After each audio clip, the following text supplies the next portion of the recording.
welcome back to Press X for Chromosomes, where I'm gonna hit Love Me Some Word Jumbles. Yeah. Woo! This shit's like, this is my kind of stress of like, I don't know if they're gonna like me. A sociopath doesn't change how they talk. Fuck you, yeah. No. Like that's what sociopaths change how they talk and like their answers for people. Yeah, like, yeah. Everyone does if they're a schmoozer. It's not just a sociopath thing. Yeah, no. I do it though. Unless you're oddly like really, really like stringent on what you believe in. That's honestly actually why I kind of have a hard time in group settings, because I don't know who I should be adjusting to. Yeah, so I kind of just like sit back and just like, people are like, Lily's super laid back, and I'm like, yep. The written word fascinates me. We spend so much time using words, you know, and I think people would appreciate them more if they had to unjumble them.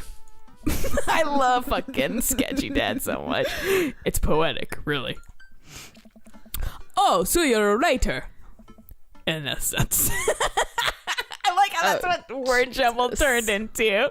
He made it sound better than it actually was. Yeah. We finished our tea and finger sandwiches. Come, I have one more thing to show you. The garden full of roses. My dog. Jesus! It's not full of roses, but no, it is. It's not. It is appropriate to Victorian shit. Yep. Damien takes me around the back of his home where a variety of flowers flourish in beautifully landscaped rows. A small stone path weaves through and butterflies flit lazily through the air.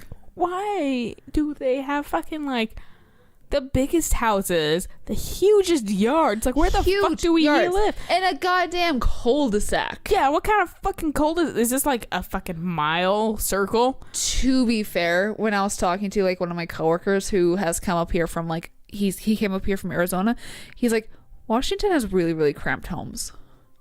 So maybe cul-de-sacs are bigger in other states. And for your coworker's knowledge, we pay more for them. Oh, he knows. Yeah. My garden. It's also, why the fuck would you live in Arizona? Like, that's like really like, well, yeah, it may be cramped up here, but why the fuck would you live in goddamn like anywhere else that's not goddamn the Pacific Northwest? He was talking to me about like a man fab that you can buy that's like 3 bedrooms, 2 baths, like spacious, got a pool and all this kind of stuff. And I look at him and I'm like, it's fucking Arizona, isn't it? He's like, yeah, it's Arizona. And I'm like, fuck that. Yeah. I'm not going to Arizona. Yeah, fuck Arizona. It's hell on earth. Yep. It's beautiful. Thank you. Also, how am I supposed to find a girlfriend in goddamn Arizona? Yeah, I can't find one in Washington. You find one in fucking like, they would be like 80. Yeah, because that's where old people go because they're cold all the time. That in Florida. Victorians took flowers and floral arrangements very seriously. You see, it was considered uncouth to discuss personal and romantic relationships in public, so lovers and friends alike would use bouquets to send secret messages to each other. Each flower and plant is symbolic of different feelings, whatever. Even more interesting is that one flower could mean different things depending on the other plants it was paired with. One had to be extremely careful. These ones look nice together. Right. As even the style in which the ribbon was tied around the bouquet affected the message. Also, if someone's like, if that's a commonplace thing, not very subtle. Yeah. Damien leans out and plucks a gorgeous bright orange flower off of a vine. Lilium bulbiferum. Sure. The orange lily. What do you think this one means? That it's very cats die if they eat them. My loins are ablaze. Thou art the tightest. 3 cheers for sweet revenge. Oh my god. I don't know. I really don't know. I know roses, like rose colors. Don't. Oh my god. Maybe thou art the tightest. 3 cheers for sweet revenge. Like, that's the one I'm like, what the fuck? Fucking eeny, meeny, miny, moe it, bro. I'm like, thou art the tightest. Because roses are probably my loins are ablaze. Oh yeah, roses are a lot about like romance and like undying but lilies are like friend. I think lilies might be fucking friend. So in Sims 1, Sims 1, there is there's, I can't entirely remember what it's called, but it's like celebrity pack and that kind of stuff. So your sim can become a celebrity, like movie star and that kind of thing. You can get stalker fans. Why? And And Why would anybody? well, the best part about it was too is like every once in a while they would come by like in the dead of the night and leave like black roses on your front porch. Oh, that's fucking freaky. What I would do, yeah, because black roses are, you do not want to get black like roses death, from what I remember, yeah. And so I would make my sim like a gothic sim, get them to be such a celebrity and like hoard like a bunch of like black roses and put them everywhere, and then just like quit that career and then go into something different just so I could have a bunch of black roses, because that was the only way to obtain them in the game. That fucking is ridiculous. Yeah, right. Fucking little goth Alayna over here. Oh hell yeah. Thou art the Titus. Okay. that was not what I was gonna expect. I didn't think fucking. Well, Loin's replace I would assume would get the fucking dicks, but apparently thou art the tightest. Well, to be fair, Damien is probably more like sophisticated than dick jokes. Thou art the tightest. Like, that's almost internet speak, dude. You didn't get MCR, so would you know what tightest means, really? Right. Oh. Can I choose for sweet revenge? The orange lily is actually symbolic of pure hatred. Well, he hands it to us. And that's precisely why floral arrangement is so challenging. Luckily, no one knows shit about it anymore, so you Right. can put just nice flowers with nice flowers. What's your favorite type of flower? Motherfucker! I like snapdragons. Are those pretty?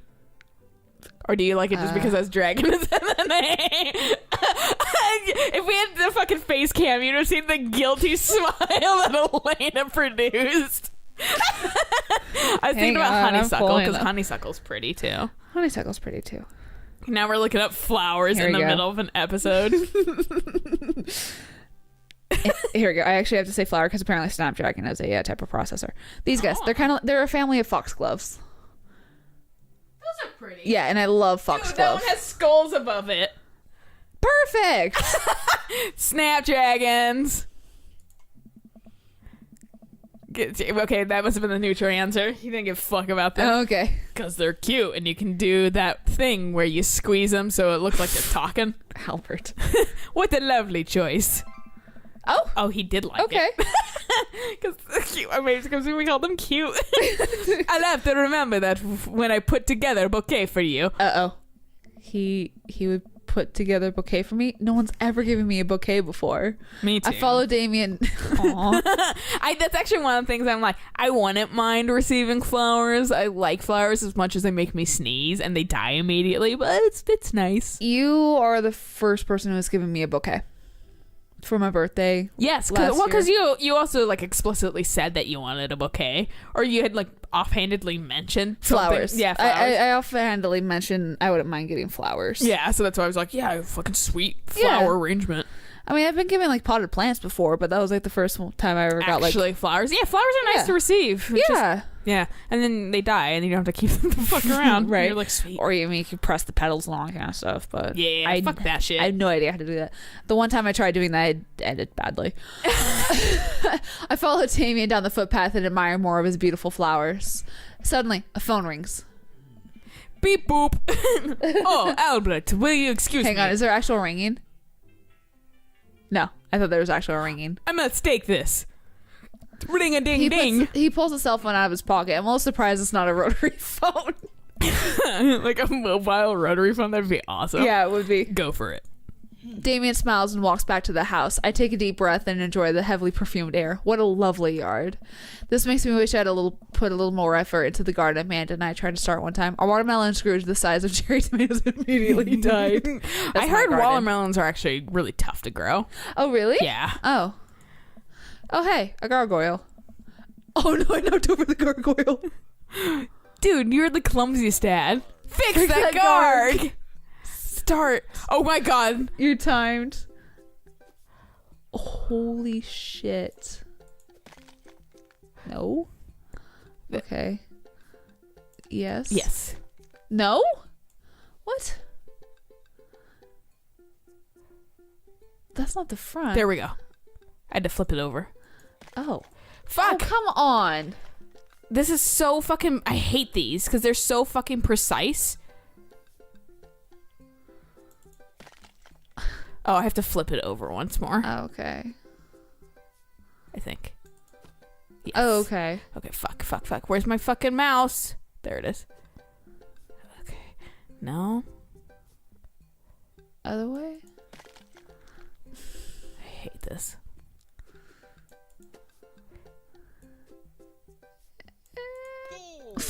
Four seconds to spare. I almost pissed my pants. Grow your own vegetables. It's cheaper, I think. Phew, that was a close one. Oh, here comes Damien. He looks upset. I didn't just knock over your gargoyle. I swear. Yeah. Albert, my sincerest apologies to have kept you waiting. There is an urgent matter that I must attend to, so I'm afraid I must take my leave. Is your son being a delinquent? Is it your shit son? No, that's Ernest. All right. No problem, dude. Everything all right? Damien worries the hem of his coat with his fingers and looks away. Everything is perfectly fine, but it's my shit son. Which incidentally rhymes with Lucien. What's wrong? He appears to have, well, his teacher needs me to come to the school. Post haste. Do you need help? Look, the kid was a jerk to me when I was going to see TV, so it doesn't surprise me. Right. Oh, no, you don't have to. Let me come with you. I was making fun of him. Dads gotta stick together. Us dads gotta stick together. You're right. This is one of Lucien's more elaborate stunts. I would greatly treasure having another parent by my side. Another parent to fucking judge your stupid actions. The Jesus is coming sign is here, and they changed it back to coming. Let's go. Hey, man. Damien and I walk into the school immediately greeted by an anxious looking here. I almost said obnoxious. Hey, Damien, you're here in record time. I wouldn't miss it for the world, dear friend. Wow. Whatever it is, it doesn't seem like this is Hugo and Damien's first time to my kids are in trouble radio. What is it this time? This, Damien, you have to see to believe. Damien and I fall into step behind Hugo, who leads us through the busy corridors of the school. We pass by several classes in session, and I vaguely wonder if Amanda's around. Hugo eventually ushers us into a small boiler room with a flight of rickety stairs leading down into darkness. Oh, we're summoning Satan. Right? Watch your step.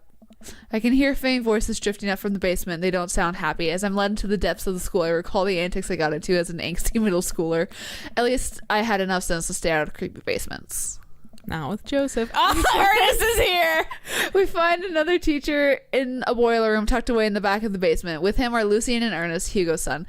Lucien has a bloody nose. Dude, did they fight? Thanks for coming. I can't make heads or tails with this. I'll look around the scene of the crime and see a bunch of bricks and some masonry tools scattered around. Are you building a fucking fireplace or something? What happened here? Were you Ernest? I can be Ernest. I don't fucking remember right now, so fuck it. Alright. Lucy's trying to kill me. There was full silence. I was not trying to kill you, dumbass. I was just trying to build a brick wall around you and see what would happen. You're gonna punch your way out like in Minecraft. Yeah, Edgar Allan Poe him. You promised me there was... Yeah, that's literally what they're referencing. Is it really? Yes. I don't remember what fucking story it is, but there's this story where, like, a dude... Like, someone wronged a guy or whatever, and to get back at him many fucking years later, he promised him delicious wine down in his cellar. And so the dude goes, yeah, okay, cool. And then, like, gets drunk or something, or gets knocked out, and the dude just fucking walls him in alive. And the guy is, like, super, like, still alive. And, like, he's like, no, let me out. And he gets walled in with bricks, and that's how, like, the story ends. What the fuck? Just, the guy supposedly dies down there. The only thing about... Edgar Allan Poe is kind of fucked up, though. The only thing I know about Edgar Allan Poe is quoth the Raven nevermore. Yeah, that's like the most popular one. No, that's all I know. I don't even know the story. I just know that. Well, then, like, I don't remember what that one. There's like the Telltale Heart, which fucking a dude murders an old man and then buries him underneath the floorboards. I think that's the one I vaguely know of. If there's somebody buried underneath the floorboards. Yeah, that's Dan. He starts getting fucking like super guilty and freaked out, and he feels like the police know, and he keeps hearing the beats of the heart, and he's like, no, you can't be alive. And I don't think he is. He's just gone fucking mad. Right. Or whatever. And he's like, fine, I did it. I killed him or whatever, because he wanted like money or something like that. that. Yeah, and then there's this one. I don't remember what this one's called, but it's, yeah. It's literally this plot where he fucking... I was going to make a joke and I was like, was there wine down here? You promised there was wine down here. You tricked me. Whoa. Wait a second. Lucian, did you try to... Cask yeah, Armento. Yeah, that's what it is. Thank God. Cask of Amontillado Ernest? Your shit kid doesn't even know, man. I'm neither confirming nor denying that. That's weirdly smart. That's weirdly like upper class of like knowledge. Do you know whose son he is? I know, but like also shame on you, Ernest, for even come on, man. Ernest, you're the son of a literary teacher. Yeah. You should have seen that coming. Yeah, and also, who has wine in the basements of a school? Especially teenagers. Yeah, exactly. Well, I turned to Damien and whispered to him, What's I'm fucking come on, man. What's Cask of Amontillado? I don't remember. me. Yeah. It's a classic, Edgar Allan Poe. This was one of the ones I remembered the most because it was the most like fucked up to me. I was like, dude. I also like how they do actually have to kind of explain it for idiots like you. No, I'm kidding. It's a classic. Well, now you'll see how well I actually remembered it or whatever, because I can't say I got it like super well, but that's like the basic shit. You're not wrong. It's a classic Edgar Allan Poe short story where a man gets his enemy drunk, lures him down to a cellar with the promise of wine of a fine vintage, then buries him alive behind a brick wall. Because I mean, those are like the basic fucking things. And I was like, bruh. I was like, my level pettiness. It's a lovely story. Fuck. So wait, Lucian, you tried to do that to him? That's fucking cool, man. I was curious to see how it would turn out. I wasn't actually gonna leave him there. What was the thought process here? That Ernest was just gonna sit still while you slowly built a tomb around him? I love Lucian's shit smile too. Oh, well, it was for like 20 minutes because he's an idiot. But then you realized I'd lied about the wine. I just love that you guys are shitty, stupid son. And I like that Joseph called him a fucking turd. And you were calculating maniacally. That sort of tipped me off. I just like Ernest. Lucy was like 20 minutes. Yeah, you guys are ashamed. Yeah. Dad. It took you 20 minutes. Son, we just did an entire 2-week unit on the Cask of Amontillado, and it took you 20 minutes to realize Lucian was leading you into an elaborate ruse. Did you even read the story? I read the first 5 pages and then read a review of the movie. There seems to be a trend here. It's only 5 pages long, and there is no movie. Yeah, I was going to say, I don't think there's a movie. It's a short story. Yeah, you're right. I paid Lucian to read it for me. Actually, he didn't even pay me. So when you think about it, this was just me teaching him a lesson. David, you can put their heads in hands. You guys are always telling me to engage in literature, and I did. Don't see a problem here. All right, I fell into this under what the hell. So don't do whatever that was again. You two are both suspended for a week. Sweet. Ernest and Lucian high five. Yeah. Fucking vacation. The teacher starts to stomp up the stairs and it breaks. Yeah. Here you go, cover your class. Take your son home. Mr. Bloodmark, you too. Thank you for your mediation. I read that as meditation. I did too. That's why it's meta. And then I was like, mediation. We all head up the stairs and out of the school in tense silence. Lucian, Damon, and I all pile into my car and begin the drive home. Lucian immediately puts his foot upstairs at the window angrily. I'm not going to go to therapy again. I know, son. It's entirely up to you whether or not you want to go. But I care about you and I can see that you're struggling. So if you decide that you would like to speak to a professional about your feelings, we can do that too. Maybe you can spend this next week looking for a summer job, I know how much you want your own car. I can't believe Damien's trying to keep his cool. Or keeping his cool. I'm impressed. Even fucking Joseph was fucking at the rim of anger a few times. Yeah. Fine. Thanks for not freaking out too hard. I'm a cool pops. Lucian continues staring at the window. Love you too. We spend the rest of the tribe in relative silence. Sweet. And with that, this is going to be a good place to stop. So we'll catch you guys on the next episode. So until then, bye.